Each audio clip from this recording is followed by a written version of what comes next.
we can move to the next speaker, which are close to me. Next speaker are Donato Monti and Gabriele Magna from the University of Rome, Tor Vergata. They will present mirrors have not been made only for vanity, and Donato should be the first speaker.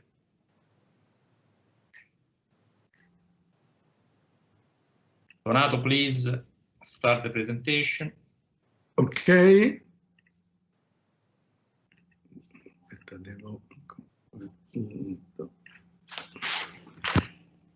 Hello, everybody, and well, thank you for the nice invitation, Mr. Chairman.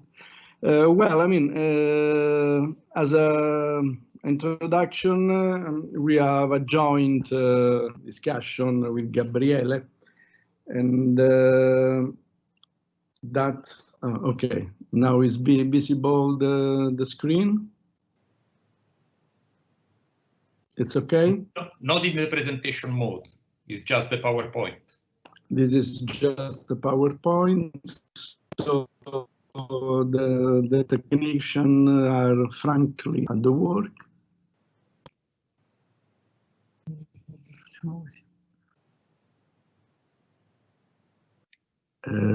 So we have some problems.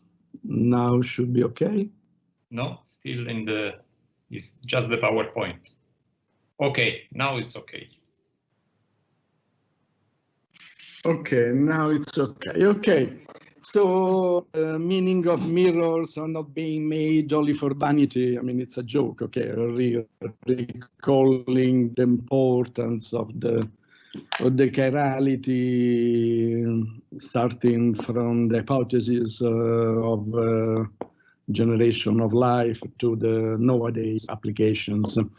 Well, I mean, this is a joint talk with Gabriele, and my duty will be just a presentation of our approach related to how to make supramolecular porphyrin aggregates for further application in sensor systems.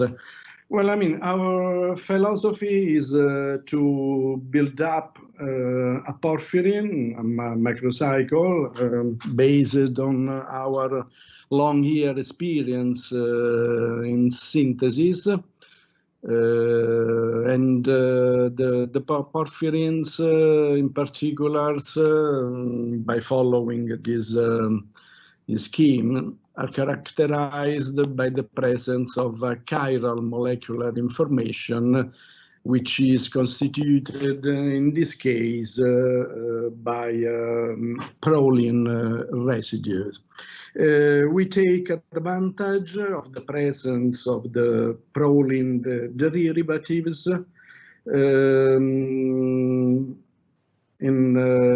because it's, I mean, I will change slide, because of its robustness and robustness toward the racemization in many conditions, and the conformational rigidity, and because this appended group infers to the microcycle amphiphilic character. Amphiphilic character that is important for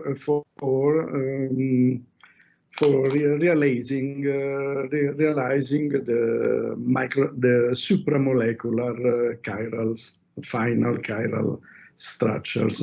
So by starting in a solution, for example, in ethanol, in which the microcycles are mostly below a certain concentration, they're mostly in monomeric form, by simply quenching with the proper amount of water, the volume percent to choice, it's about 25-75%.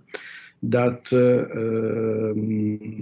is the optimal ratio for obtaining reproducible results in terms of shape of final structures and supramolecular chirality.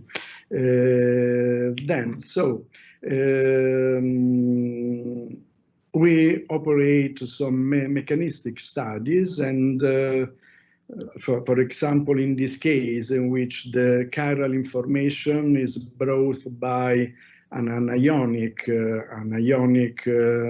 proline functionality, the D and Al, namely, as reported in the picture.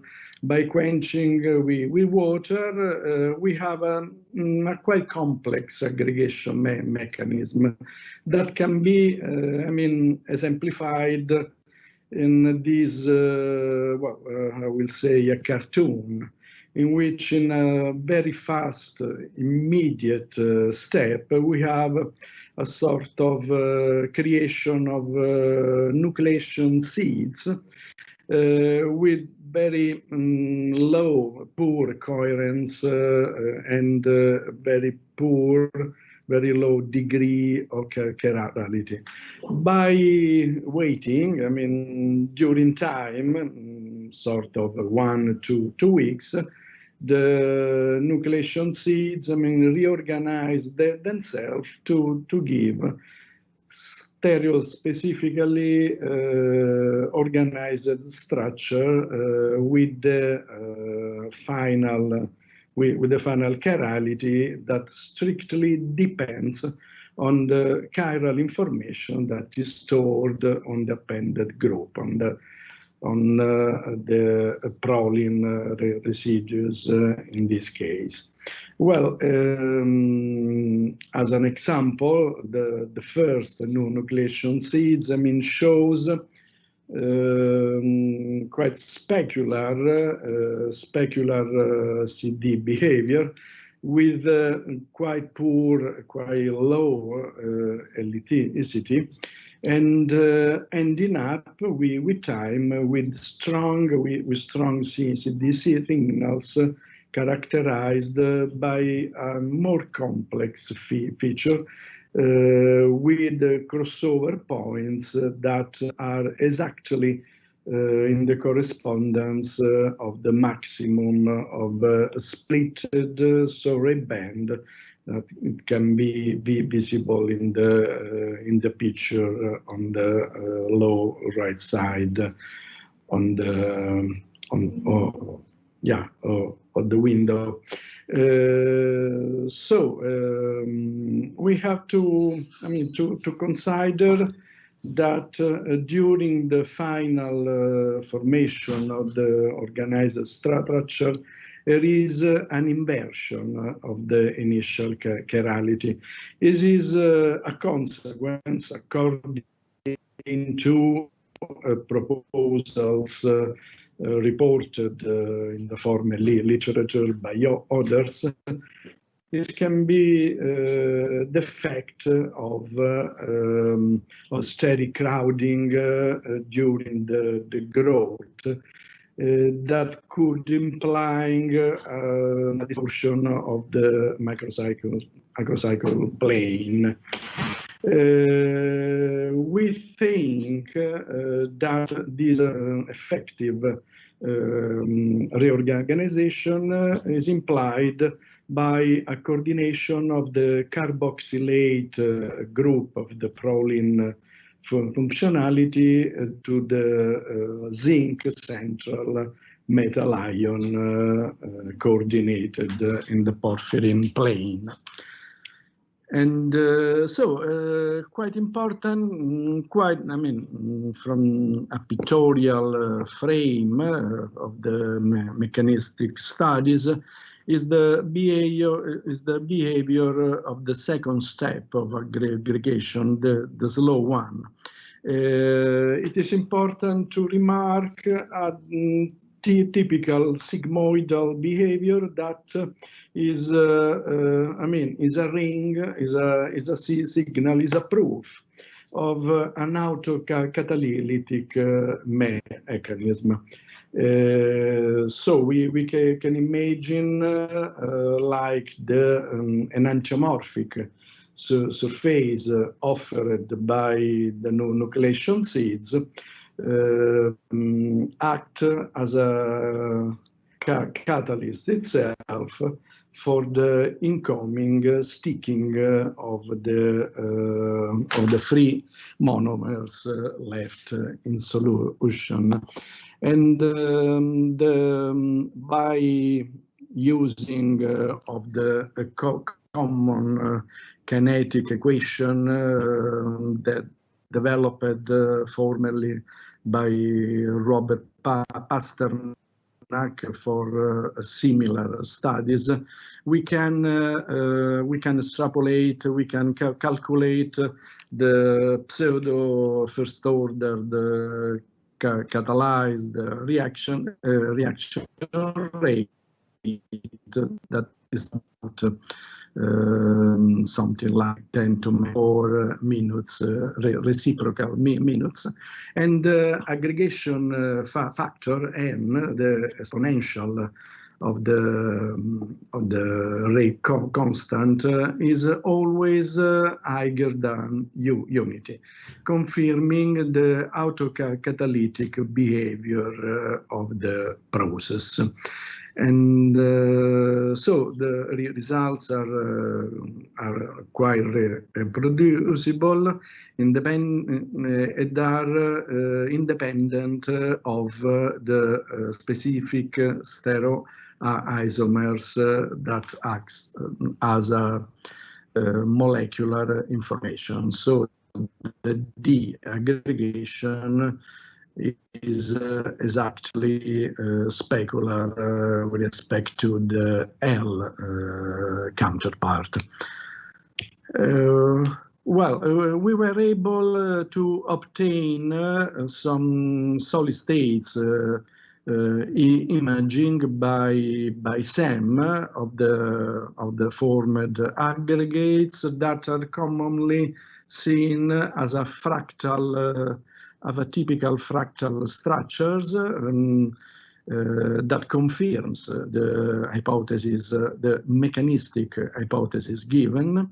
And in particular, when the reaction is, when the transformation, when the aggregate formation is carried out in racemic mixture, we end up to quite silent CD spectra, and the morphology of the final obtained structure are in the form of a sort of a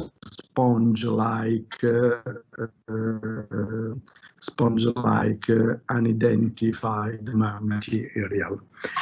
I will leave shortly the screen to the colleague, just reminding that the application of this porphyrins structure could be of extreme importance in many fields, not only applicative as in spectroscopy or new materials and so on, but also for the discrimination and the stereoselectivity of the analytes in solution. Okay, thanks for all for the attention. If there are some questions, I'm here. Thanks.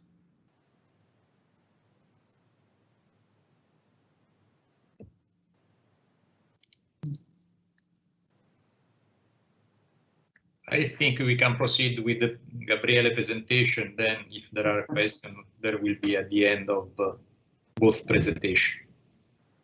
Okay. Okay. Grazie a tutti. Thanks for all.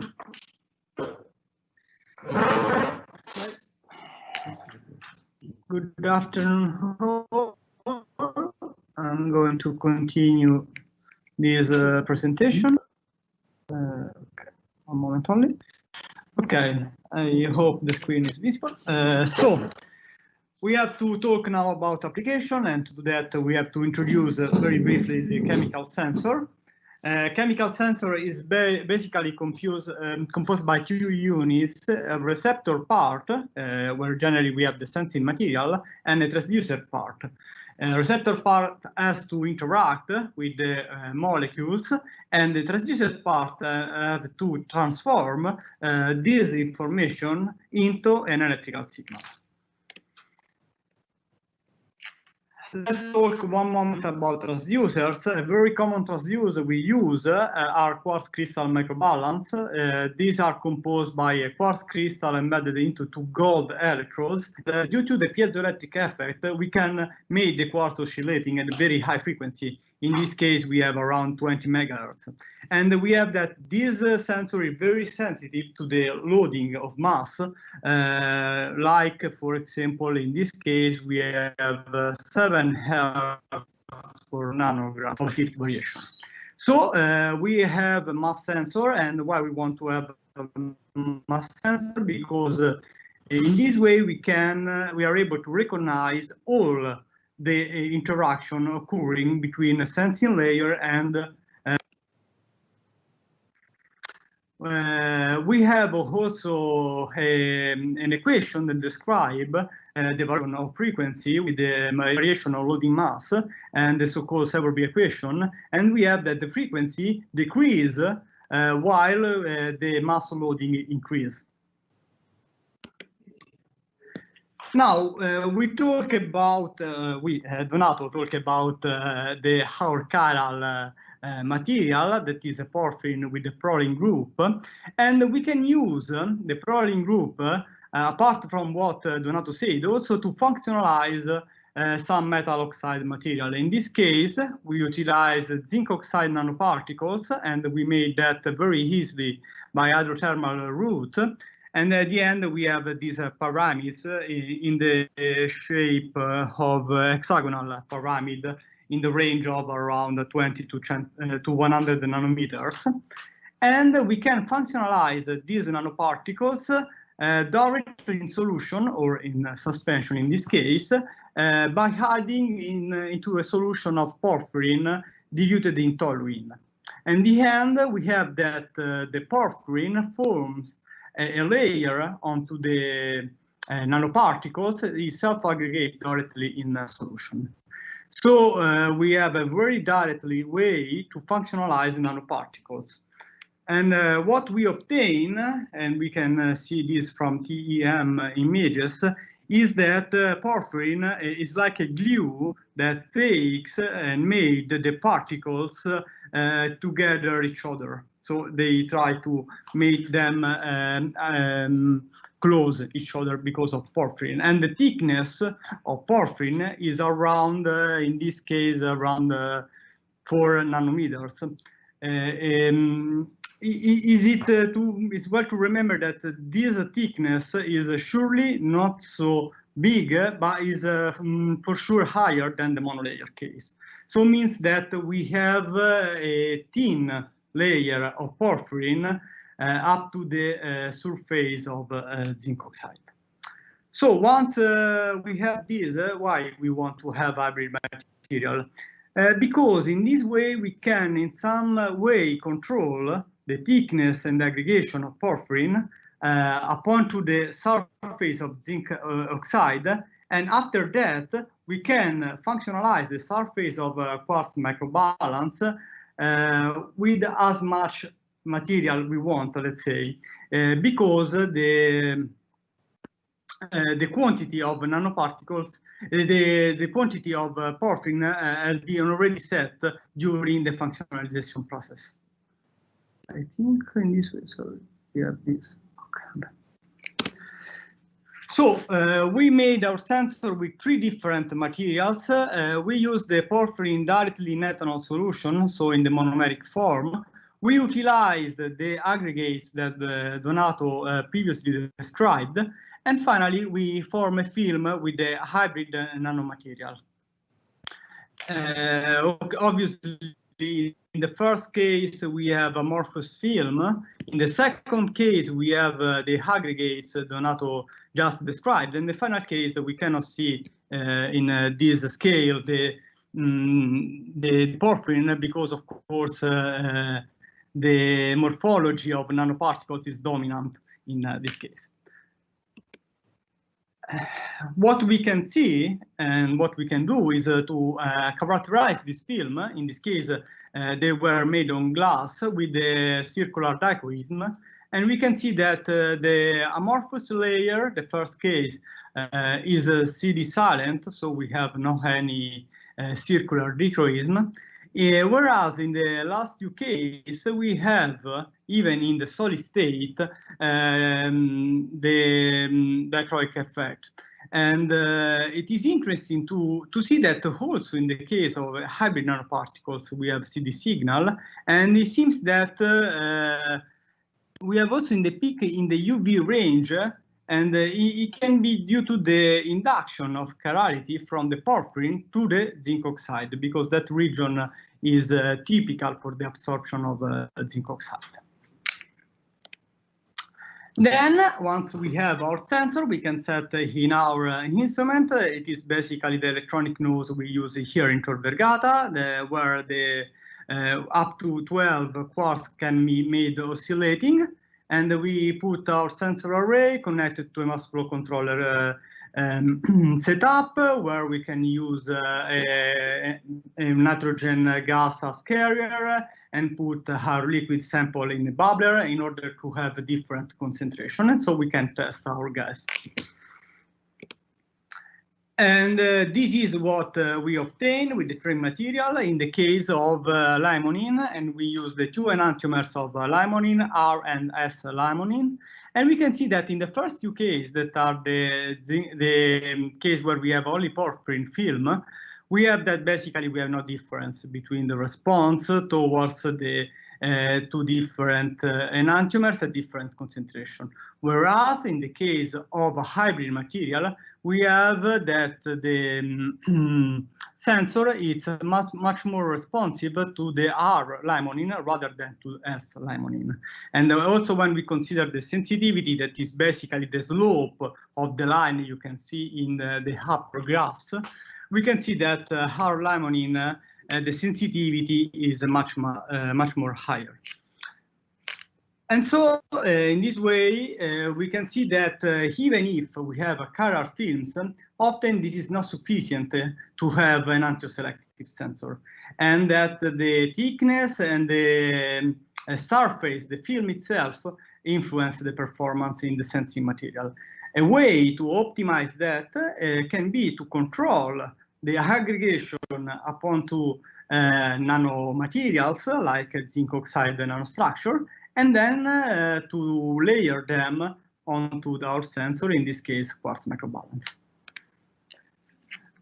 Finally, this is the time response of our sensor, and also in this case we can see that they responds pretty fast, and the recovery also is very efficient. This means that this interaction is reversible. So finally, we can see as an example of some application that we can form a chiral film, and in case of hybrid nanomaterials, we have that this film prove also to be higher sensitive to R limonene than the S limonene. Finally, I would just like to remember that there is a special issue that will be held by some people of the Inizio consortium that will regard the development of stereoselective sensor for the detection of chiral pollutants.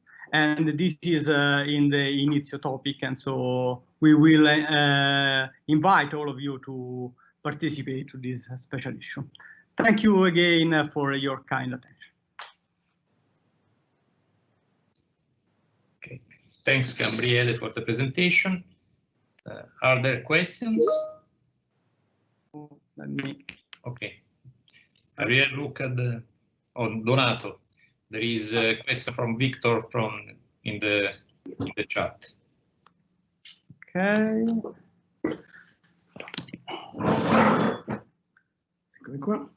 Hello.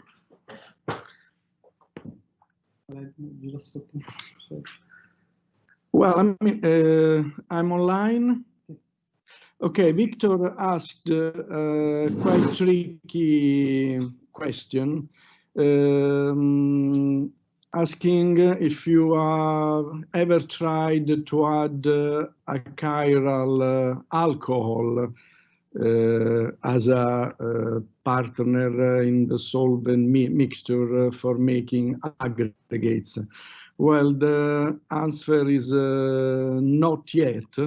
We thought about that, and but we will be planned in the near future. Well, so it could act as a trigger for the aggregation, for chiral mode of aggregation. Yeah, also in the case of achiral porphyrin substrates. Yeah, it might be really interesting. Yes, yes, sure. Of course. Well, actually, we had some external ligands. Unfortunately, I have not a slide on purpose in terms of chiral benzylamine.